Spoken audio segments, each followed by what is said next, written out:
रौद्र सासी केश सुते। और फिर कहा तथै वापेत, उन्होंने कहा कि तथै वापेत धर्मेशु में मैत्री मात्रेत बुद्ध। क्या गजब की बात कही इस श्लोक में, याद रखना। महात्मा विदुर जी कह रहे हैं कि सुनो दुनिया के लोग, और राजा को उपदेश दे रहे हैं। वे कहते हैं कि जो 5 प्रकार के लोग होते हैं उनकी कभी संगति नहीं करनी चाहिए। सबसे पहले उन्होंने कहा है कि हे राजन, जो अभिमानी होता है अभिमानी की संगति नहीं करनी चाहिए, क्योंकि जो अभिमानी व्यक्ति होता है वो पता नहीं कहां गड़बड़ कर दे। और उन्होंने अभिमान श्री भंती, और कहते हैं महात्मा विदुर जी कि जो व्यक्ति अभिमानी होता है उसके यहां से लक्ष्मी भी चली जाती है। अकड़ तो मुर्दे की पहचान होती है और झुकते तो ये दिन में जान होती है। वास्तविक जो अकड़ है ना, वो तो पतन का कारण है। तो वे कह रहे जो अभिमानी व्यक्ति है उसकी संगति नहीं करनी चाहिए। और उन्होंने एक प्रश्न और किया राजा ने कि जब सारे वेदों में वर्णन आता है कि व्यक्ति की आयु 100 वर्ष की है, तो फिर वो जल्दी क्यों मर जाता है, क्या कारण है? तो महात्मा विदुर जी कहते हैं कि सबसे बड़ा कारण तो यही है, जो व्यक्ति अति अभिमानी होता है। जिस व्यक्ति के अंदर अभिमान होता है, जो अपने सामने किसी को कुछ नहीं समझता है, वो अभिमान के कारण अनेक लोगों का अपमान करता रहता है। ऐसा व्यक्ति जो है शतायु वाला नहीं होता है, अति अभिमानी। और वे फिर कहते हैं अति वाद विवाद करने वाला, अर्थात जो अति विवाद करने वाला होता है, वाद विवाद करने वाला होता है, जो बिना तर्क के बहस करता है, बिना तर्क के बहस करता है, जो शांत मन वाला होता है, वो शतायु वाला होता है। तो उन्होंने कहा अतिवादी, अर्थात जो वाद विवाद करने वाला व्यक्ति है। और फिर तीसरे नंबर पे कहा कि जो जिसके अंदर त्याग नहीं होता है, हाँ जी, जिसके अंदर त्याग नहीं होता उसकी आयु भी कम होती है। और जो केवल अपने भरण पोषण में लगा रहता है उसकी आयु भी कम होती है। जो अति क्रोधी होता है उसकी आयु भी कम होती है। और जो मित्र से द्रोह रखता है बोलो, उसकी आयु भी कम होती है। तो उन्होंने कहा कि जो अति अभिमानी व्यक्ति है निश्चित रूपेण वो कम आयु वाला होता है। और जो अति क्रोधी होता है, अच्छा जिसके अंदर क्रोध है उसको तो जरूरत ही नहीं दूसरे को शत्रु बनाने की, उसका तो स्वयं शत्रु बैठा है अंदर। जो आदमी क्रोधी होता है वो क्रोध रूपी अग्नि उसको जलाती रहती है। याद रखना, जब शांति दूत बनकर के योगीराज कृष्ण जी पहुंचे दुर्योधन के पास, और दुर्योधन से कहा भैया आप पांडवों का हिस्सा पांडवों को दे दो और अपना हिस्सा अपना रखो। उसने की मैं सुई की नोक बराबर भी नहीं दूंगा। इतना अभिमानी, इतना मूढ़ी व्यक्ति दुर्योधन बोले अच्छा 5 गांव दे दे, बोलो बिल्कुल नहीं दूंगा, सुई की नोक बराबर भी नहीं दूंगा, उनका कोई हिस्सा नहीं है। तो कृष्ण भगवान ने कहा तो तेरा पतन का कारण है। जब श्री कृष्ण महाराज से कहते हैं सुन दुर्योधन, जब धर्म अधर्म लगने लगता है, मीठा कड़वा लगने लगता है, सत्य असत्य लगने लगता है, उस व्यक्ति के दुर्दिन है, उसको कोई बचा नहीं सकता। तेरे दुर्दिन आ गए, अब तेरे दुर्दिन आ गए कि तुझे कोई बचा नहीं सकता। दुर्योधन क्रोधित हो जाता है, आग बबूला हो जाता है और कहता है कि सुनो इसको बंदी बना लो योगीराज कृष्ण को। कृष्ण ने कहा मुझे बंदी बनाएगा, मुझे बंदी नहीं बना सकता। और योगीराज कृष्ण जी ने एक बात कही थी कि सुन दुर्योधन, कभी भी क्रोध रूपी कवच नम्रता रूपी बाण के प्रहार को नहीं रोक सकता। अर्थात जो क्रोध का रास्ता होता है वो विनाश का रास्ता होता है, जो क्रोध का रास्ता होता है वो सीधा शमशान का रास्ता होता है। जो क्रोध का रास्ता होता है वो शमशान का रास्ता होता है, और जो शांति का रास्ता होता है वो उन्नति का रास्ता होता है, प्रगति का रास्ता होता है, सुख का रास्ता होता है, आनंद का रास्ता होता है। तो महात्मा विदुर जी ने उनको समझाया था कि तेरा पुत्र तो सबसे बड़ा अभिमानी है, और जो अभिमानी व्यक्ति की कभी संगति नहीं करनी चाहिए, वो अपने आप भी डूबता है और बोलो दूसरों को भी डुबो देता है।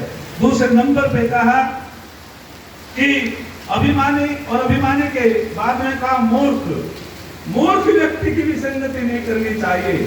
शास्त्रकारों ने कहा मूर्ख किसे कहते हैं? जो कर्म अकर्म को नहीं जानता, क्या हमको करना चाहिए और क्या हमको नहीं करना चाहिए।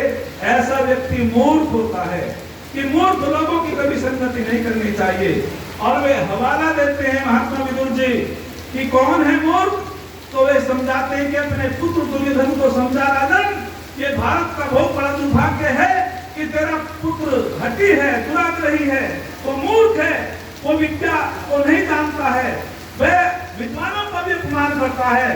तो वे कहते हैं महात्मा विदुर जी कि दुनिया के लोगों, जो व्यक्ति विद्वानों का अपमान करता हो, जो व्यक्ति विद्वानों का अपमान करता हो, स्त्रियों का अपमान करता हो, बच्चों का अपमान करता हो, गौओं का अपमान करता हो, ऐसा व्यक्ति मूर्ख है। उनपे सूरता दिखाता हो, वीरता दिखाता हो। अरे जो विद्वानों पे वीरता दिखाने वाला व्यक्ति है, जो गाय को सताने वाला व्यक्ति है, जो स्त्री पे वीरता दिखाने वाला व्यक्ति है। एक उदाहरण बताते हैं हमारे विद्वान लोग, कहते हैं कि एक व्यक्ति जो है एक बड़ा वो धनुष बाण चलाने वाला था, तो उसके पास छोटा सा एक धनुष और एक बाण था, तो वो अपनी पत्नी की नथनी में कुछ प्रतिदिन बाण निकालता था। उसने कहा, पतिदेव ऐसा मत करो, यदि थोड़े निशाने में गड़बड़ हो गई तो नाक को खतरा है। बोले अच्छा मैं मर्द हूँ, मैं वीर हूँ, ऐसा नहीं हो सकता, मेरा निशाना कभी गड़बड़ नहीं करेगा। अब दुर्भाग्य से उनके घर में चोर आ गए। अब भाई साहब तो जो है वैसे तो बाण का प्रदर्शन करता था, चोरों को देख करके अपनी पत्नी की चारपाई के नीचे छुप गया। उसने कहा, सुनो महाराज, स्वामी जी चोर चोरी कर रहे हैं, धन लूट करके ले जाएंगे, आप तो वीर हो, मर्द हो, इनका सामना करो। उसने की चुप रहे, चुप, बाद में उत्तर दूंगा, बिल्कुल बोले मत, मौन हो जा। चोर चोरी करके ले गए। उसकी पत्नी ने कहा, महाराज आप तो बड़े वीर थे, आप तो बड़े मर्द हो, आप तो बड़ा अच्छा प्रदर्शन करते थे, लेकिन चोरों का सामना नहीं कर पाए। तो वो क्या कहता है कि सुन, मैं मर्द तेरा ही तो हूँ, उन चोरों का थोड़ा हूँ। तो ऐसा व्यक्ति कायर होता है। ताली में भी ध्यान नहीं, यार क्रांतिकारी भूमि में बैठे हो, हस्तिनापुर में बजाओ तो जोर से बजाओ। तो वास्तविक रूप से उसने कहा, मैं मर्द तेरा हूँ, चोरों का नहीं हूँ। कायर व्यक्ति कभी भी निश्चित रूपेण कभी किसी की रक्षा नहीं कर सकता। तो आगे बहुत सुंदर बात कही कि जो मूर्ख व्यक्ति होता है, किसे कहते हैं मूर्ख? जो शुभ कर्म नहीं करता, जो करना नहीं उसको कर लेता है, जो करना होता उसको नहीं करता है, ऐसा व्यक्ति कभी भी सुख शांति प्रदान करने वाला नहीं होता। तो वे कहते हैं कि तेरा पुत्र मूढ़ी है, मूर्ख है। वो उसको समझा राजा, लेकिन वो भी पुत्र मोह में था, वो बिल्कुल नहीं उसको कुछ कहता था। आगे कहा कि भयंकर साहसी। हाँ जी, तीसरे नंबर पे क्या कहा, मैं कविराज का ध्यान आकर्षित करना चाहता हूँ। तीसरे नंबर पे कहा भयंकर साहसी। जो भयंकर साहसी होता है, ऐसे व्यक्ति से भी मित्रता नहीं करनी चाहिए। अब एक घटना घटी, एक लड़का नेड़ू गांव का था, तो वो कोई दशहरा था, गंगा स्नान का, तो उसमें मेले में चले गए। और वो लड़का तैरना कम जानता था, लेकिन किसी ने कहा कि हाँ एक लड़का डूब गया है, तो उसने जो है वो कहता था कि मुझको भय नहीं लगता। तो भयंकर साहसी व्यक्ति भी अपना पतन कर लेता है। और उसने छलांग लगाते गंगा के अंदर, वो तैरना भी नहीं जानता था, और वो उसमें डूब करके संसार से चला गया। तो जो भयंकर साहसी होता है ना, उसकी मित्रता मत करो, न जाने कहाँ गड़बड़ कर दे, जहाँ मौका भी नहीं लड़ाई झगड़ा करने का वहां कर दे, अपने आप भी पिटता है, करो दूसरों को भी पिटवा देता है। किसी ने बड़ा सुंदर कहा था, आमदनी कम खर्चा ज्यादा, ये आसार मिटने के हैं, और ताकत कम गुस्सा ज्यादा, ये आसार पिटने के हैं। ताकत कम गुस्सा ज्यादा, ये आसार पिटने के हैं। तो व्यक्ति जो भयंकर साहसी होता है, जिसको बुद्धि नहीं होती है, जो बिना स्थिति के, बिना समय के लड़ाई झगड़ा करता है, ऐसे व्यक्ति की संगति नहीं करनी चाहिए। वो सज्जन लोगों को भी हानि कर देता है। आगे बहुत सुंदर बात कही। आगे कहा क्रोधी, कठोर वचन बोलने वाला। भाई साहब, कठोर वचन बोलने वाला भी बहुत हानि कर देता है। कटु वचन जो है निश्चित रूप में नहीं बोलना चाहिए। हमें वाणी से अच्छा ही प्रदर्शन करना चाहिए। परमात्मा ने जो हमको वाणी दी है, मैंने कल भी कहा था कि यदि पानी मर्यादा तोड़ देता है तो विनाश होता है, और यदि वाणी मर्यादा तोड़ देती है तो सर्वनाश होता है। वाणी के माध्यम से भोग विनाश हो जाता है। तो वाणी को संयम से ही बोलना चाहिए, सोच समझ के बोलना चाहिए। यहाँ कहते हैं कि मनुष्य, उसे तो कहते हैं मत्वा कर्माणि इति सिव्यति इति मनुष्यः, यानी मत्वा कर्माणि, यानी कि जो व्यक्ति मनन पूर्वक कार्य करता है, चिंतन पूर्वक कार्य करता है, वही तो मानव की श्रेणी में होता है। और जो चिंतन पूर्वक कार्य नहीं करता भाई, वो मानवता से गिर जाता है। तो जो भी हमें कार्य करना है वो मनन पूर्वक कार्य करना चाहिए। तो कठोर वाणी का भी एक उदाहरण मैं आपके सामने देता हूँ। कहते हैं कि एक महात्मा विदुर जी समझा रहे हैं उदाहरण दे देकर के धृतराष्ट्र को। कितने उदाहरण दे रहे हैं महात्मा विदुर जी। वे कह रहे कि सुनो राजन, आपके दुर्योधन के लिए मैं एक उदाहरण और देता हूँ, उसे समझा, अन्यथा विनाश रुकेगा नहीं। तो वे कहते हैं कि एक केसरी नाम की बड़ी सुंदर लड़की थी और एक जो है सुधर्मा नाम का विप्र कुमार था और विरोचन नाम का एक राक्षस था। तो वे दोनों के दोनों उस कन्या से विवाह संस्कार करना चाहते थे, लेकिन केसरी बड़ी चतुर थी, वेदों की विदुषी थी। उसने कहा मैं तो विवाह संस्कार उससे करना चाहती हूँ जो गुणवान हो तुम दोनों में। अब विरोचन कहने लगा मैं गुणवान हूँ, सुधर्मा कहने लगा मैं गुणवान हूँ। बोले ये निर्णय तो कोई तीसरा व्यक्ति देगा। बोले आप दे दो। बोले मैं जिसका पक्ष लूंगी तो वो तुम कहोगे कि आपने इसका पक्ष ले लिया, राजा के पास जाओ। दोनों के दोनों राजा के पास चल देते हैं। लेकिन कमाल की बात ये थी, जो राजा था प्रहलाद, वो विरोचन का पिताजी ही था। राजा बड़ा धार्मिक था, राजा बड़ा न्यायकारी था, वो विरोचन का पिताजी था। उन्होंने कहा कि चलो भाई शर्त हो जाए कि राजा के पास चलेंगे। विरोचन के मन में खुशी आई कि मैं तो इकलौता पुत्र हूँ, मेरा पिताजी मेरा ही पक्ष लेगा। लेकिन सुधर्मा विद्वान का पुत्र था, उसे पता था राजा ईमानदार है, वो अपने पुत्र का पक्ष नहीं लेगा, वो तो सही निर्णय देगा। वास्तविक राजा तो न्यायकारी होता है। दोनों के दोनों चल देते हैं। उन्होंने कि चलो शर्त लगा लो। तो सुधर्मा ने कहा काहे की शर्त लगाता है कि धन दौलत की? बोले धन दौलत तो साथ में जाने वाला नहीं, प्राणों की शर्त लगा लो कि यदि मैं श्रेष्ठ तो निश्चित रूप में मैं तेरा वध कर दूंगा, तो यदि तुझे श्रेष्ठ बता दिया राजा ने तो तू मेरा वध कर दिया। प्राणों की बाजी हो गई। विरोचन के मन में बड़ी खुशी आई। प्रधान जी, मलक सिंह प्रधान जी कहीं मोबाइल देख रहे हैं? अच्छा, तो क्योंकि अध्यक्ष की और वक्ता की जो है सब जगह दृष्टि होनी चाहिए, आंख बीच के प्रवचन नहीं करना चाहिए। हमें पता तो चलता है कौन श्रद्धा से सुन रहा है, कौन बोलो नहीं सुन रहा है। आंख खोल के बात करनी चाहिए। हाँ जी, तो उन्होंने कहा कि तो बड़ी खुशी की बात है, मेरा पिता मेरा पक्ष लेगा, दोनों चल देते हैं। लेकिन क्या घटना घटी, जैसे दोनों वे राज दरबार में पहुंचे तो राजा जो प्रहलाद थे उसको बड़ा चंगा हुआ, आश्चर्य हुआ। अरे सुधर्मा, तू विरोचन के साथ, अर्थात विरोचन तो राक्षस है और तू विप्र कुमार है, तू ब्रह्मचारी है, वेदों का विद्वान है, तेरी संगति इससे कैसे हुई? बड़ा आश्चर्य हुआ। और उसने पूछा कैसे आना हुआ? सुधर्मा तो मौन रहे, लेकिन विरोचन क्या बोलता है। और वहां दिया गुरु नाम है, आत्मा नाम है, तो वहां दिया है उसने अपने पिताजी का कोई संबोधन नहीं किया। राक्षस तो राक्षस होते हैं ना। उसने अपने पिताजी से नमस्ते नहीं की। और वो क्या कहता, सुनो प्रहलाद, यानी कि पुत्र पिता को कहता है सुनो प्रहलाद, मेरी इसकी कोई मित्रता नहीं सुधर्मा की। एक कन्या है केसरी नाम की बड़ी सुंदर, हम दोनों विवाह करना चाहते हैं। शर्त ये लगी है कि जो दोनों में श्रेष्ठ होगा विवाह उसका होगा और उसका निर्णय तुम दोगे, तुम राजा हो। हम तो इसलिए आए हैं। बोले अच्छा, लेकिन वहां सुधर्मा क्या कहता है, अरे विरोचन तुझको लज्जा नहीं आई? हम आर्यों का ऐसा विभाग नहीं है। पढ़ लेना महाभारत में क्या शब्द आया, हिंदू में आया। हम आर्यों का ऐसा विभाग नहीं है।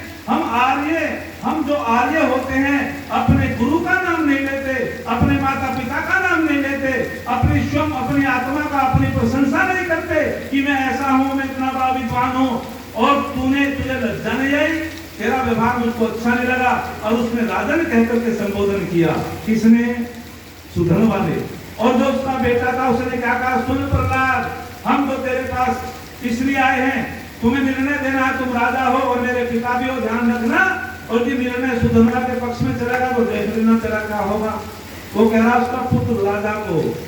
तो वो कहता है सुधर्मा, कि तेरी वाणी कठोर है, तेरी वाणी में सभ्यता नहीं है, निश्चित रूपेण तेरा पतन होगा।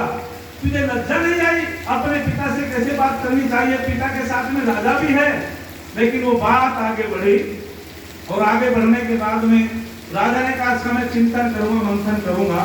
तो कुल मिलाकर के हमारी वाणी मधुर होनी चाहिए, प्रिय होनी चाहिए। ऐसी वाणी बोलिए मन का आपा खोए और रंग को शीतल करे आप ही शीतल हुए। वास्तविक रूप से वाणी का बड़ा प्रभाव पड़ता है। वाणी के माध्यम से व्यक्ति बहुत कुछ सम्मान पाता है। वाणी को सोम कहा है। वाणी के ऊपर बहुत बड़ा व्याख्यान दे सकते हैं, लेकिन मैं मर्यादा में अपनी बात को कहूंगा। वाणी की बड़ी वाणी को सोम कहा है वेदों के अंदर। वास्तविक वाणी का बड़ा प्रभाव पड़ता है। हम जब भी बोले तो हमको बहुत अच्छी सुंदर मधुर वाणी बोलनी चाहिए। यदि वाणी बाण बन जाती है तो महाभारत होता है, तो यदि वाणी में संयम होता है तो शांति की स्थापना होती है। तो वाणी को बाण मत बनाओ, वाणी संयम से बोलो, मधुर बोलो। आगे कहा जो पांचवी बात कही, धर्म रहित अर्थात जो नास्तिक है ऐसे लोगों की भी संगति नहीं करनी चाहिए। जी सुभाष जी, जो नास्तिक है उसकी भी संगति बोलो नहीं करनी चाहिए। वो भी कहीं ना कहीं गड़बड़ कर देता है। जो धर्म से गिर चुका है ऐसे व्यक्ति की संगति नहीं करनी चाहिए। कहते हैं कि एक पिताजी, एक बेटा गुरुकुल में पढ़ता था, उसके पिताजी नास्तिक थे। उसने कहा पिताजी परमात्मा की संध्या क्या करो, उपासना क्या करो, यज्ञ क्या करो। उसने कहा कहाँ है परमात्मा? बोले भी ईश्वर तो सारी सृष्टि को बनाने वाला है। बोले ये सृष्टि अपने आप बन जाती है। जब इन परमाणुओं में अणुओं में गर्मी होती है तो ये सर्जन हो जाता है सृष्टि का। इसको कोई बनाने वाला नहीं होता है। बता कहाँ है ईश्वर? लेकिन वो बेटा बड़ा परेशान था कि यार मैं अपने पिताजी को कैसे समझाऊं, तो महानास्तिक है, वो ईश्वर की सत्ता को स्वीकार नहीं करता था। उसने कहा परमात्मा नाम की कोई वस्तु नहीं होती है। एक दिन उस बेटे ने एक काम किया, वो छुट्टी आ रहा था, उसने एक बड़ा सुंदर चित्र बनाया और सुंदर चित्र बना करके मेज पर रख दिया और मेज पर रख करके उसको जो है रख दिया। जब उसके पिताश्री आए, उसने की बड़ा सुंदर चित्र बनाया किसी ने, उसने की पिताजी चित्र तो किसी ने भी नहीं बनाया। बोले और अब जी जल में गर्मी आई, पुरुष में गर्मी आई, रंगों में गर्मी आई है जी। मास्टर करण सिंह जी, पुरुष में गर्मी आई, रंगों में गर्मी आई, कागज में गर्मी आई, सारे के सारे एक जगह हो गई। और पुरुष रंग के पास गया और कागजों के पास जाकर के वो चित्र बन गया। ये तो किसी ने भी नहीं बनाया। उसने कि तू मूर्ख है, संसार के अंदर कोई वस्तु बिना बनाए नहीं बन सकती। उस बालक ने कहा कि पिताजी जब इतनी बड़ी सृष्टि बिना बनाए बन सकती है, ये चित्र बिना बनाए नहीं बन सकता, बोलो। उसने कहा वाकई तू ठीक कहता है। उसको बुद्धि हुई, बोले बिल्कुल ठीक कहते हो, बिना बनाए कोई चीज नहीं बनती। और याद रखना ये संसार क्रिया में है और जो क्रिया में है तो उसका कोई कर्ता भी है। बिना कर्ता की क्रिया नहीं होती। और ये संसार नियम में चल रहा है। ये सूर्य चंद्रमा नक्षत्र गण समय पे उदय होते हैं, आपस में नहीं टकराते हैं। और ये इसको कोई नियम में चलाने वाला भी, इसका कोई बोलो नियमता भी है। तो जो नास्तिक लोग होते हैं उनके लिए इससे बड़ा प्रमाण और क्या हो सकता है? ये संसार गति में है, ये क्रिया कर रहा है तो कोई कर्ता भी है। बिना कर्ता के क्रिया नहीं हो सकती और बिना नियमता के नियम लागू बोलो नहीं हो सकता। तो उसने कहा पिताश्री ये तो जो है संसार बनाने वाला पिता परमात्मा है, वो आस्तिक हो गया। उसने कहा बेटा मेरी भूल थी, वाकई कोई ना कोई सत्ता है, कोई ना कोई संसार को चलाने वाला, संचालन करने वाला है। तो मैं आपके बीच में बता रहा था जो धर्म से गिर जाता है निश्चित रूप में उसकी संगति नहीं करनी चाहिए। आगे प्रमाण देता हूँ वहां से ही। तो महात्मा विदुर जी कहते हैं कि जब वे दोनों के दोनों राजा के पास चले जाते हैं और राजा से कहा कि बताओ निर्णय लो आप कि मैं श्रेष्ठ हूँ या सुधर्मा श्रेष्ठ है। तो राजा ने अपनी रानी से कहा कि आज तो धर्म संकट है। और विरोचन एक बात और कहता है कि सुनो पिताश्री राजन कि हम दोनों में एक शर्त लगी हुई है, जो श्रेष्ठ होगा और जो श्रेष्ठ नहीं होगा वो उसके प्राण ले लेगा। राजा धर्म संकट में आ जाता है लोगों। राजा ने कहा रे तो बड़ी धर्म संकट की बात आई और वो अपनी देवी के पास जाता है। जाकर कृष्ण ने कहा तो गड़बड़ हो गई। क्या हुआ? कि विरोचन ने सुधर्मा से शर्त लगा ली और शर्त भी प्राणों की बाजी की लगा ली। एक केसी नाम की सुंदर लड़की है, उससे विवाह करना चाहते हैं और उन्होंने कहा कि आप राजा हो, निर्णय तो आप ही दोगे, फैसला तो आप ही करोगे और मैं राजा हूं, मैं क्या करूं। तो वो देवी कहती है, उसकी पत्नी कहती है कि सुनो राजन, आपसे मैं एक बात कहना चाहती हूँ, आप सारी प्रजा के राजा हो, यदि आपने न्याय नहीं किया तो आने वाले इतिहास में आपका नाम कलंकित हो जाएगा।